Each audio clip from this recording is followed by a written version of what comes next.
Mr. Chairman, thank you for being here. When I'm back in my district in Texas, I'm constantly hearing concerns surrounding the fundamentally flawed Basel III. We've talked at length about that today, endgame proposal.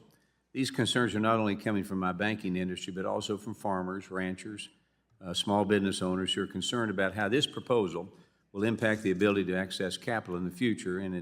And to all of us, did it not raise alarms? And we've heard about the 97% today of public comments on this proposal, and they all came out negative. And Americans across all sectors are worried about the disastrous implications that will follow this proposal and have tried to make that known to banking regulators who continue to ignore them. It is time for federal regulators to take these concerns seriously and, quite frankly, just, I believe, start over. So I urge you and your colleagues to rethink the misguided policy and do what is best for American people, small business, Main Street America, and withdraw the Basel III proposal. Now, Chairman Powell, given the concerns raised by financial institutions, again, farmers, ranchers, et cetera, and other communities across the country, can you elaborate on how the Federal Reserve is responding to and addressing these comments that are mostly negative and request modification, delay, or complete withdrawal of the proposal of Basel? Yes, I will. So we're in the process of reviewing the comments. They were quite voluminous. They were very detailed, a lot of data, a lot of analysis, and that's just what we wanted. So we've got those, and now it's a lot. It's hundreds of them, and we're going through them, and we're just at the point where we're about to begin then turning to the question of what changes should we make to the proposal. We haven't made any decisions. We haven't really gotten to that stage yet, but we're getting, remember, we only got the comments less than 2 months ago, so it's just we're at that stage. So we're looking at it. As I mentioned, my own view is that there will be material and broad changes to the proposal as we go forward, and we haven't really made decisions yet, though. It's just a little bit early for that. We're glad you're looking at it. I want to bring up the long-term debt proposal rule, which would require banks to issue enough long-term debt to cover capital losses. Now, Congress worked to pass legislation requiring the tailoring of regulations to the size of a financial institution.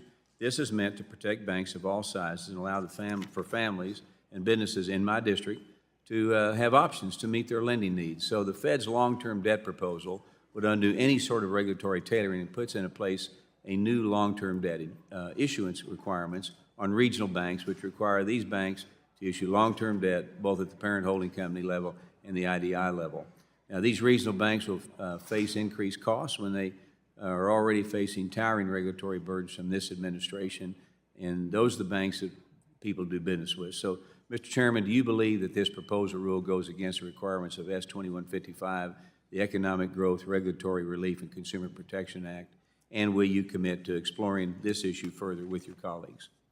So we're committed to implementing 2155. We believe that the regulatory and regulation and supervision of banks needs to reflect their size and activities, and that's something we'll be considering as we go forward with this.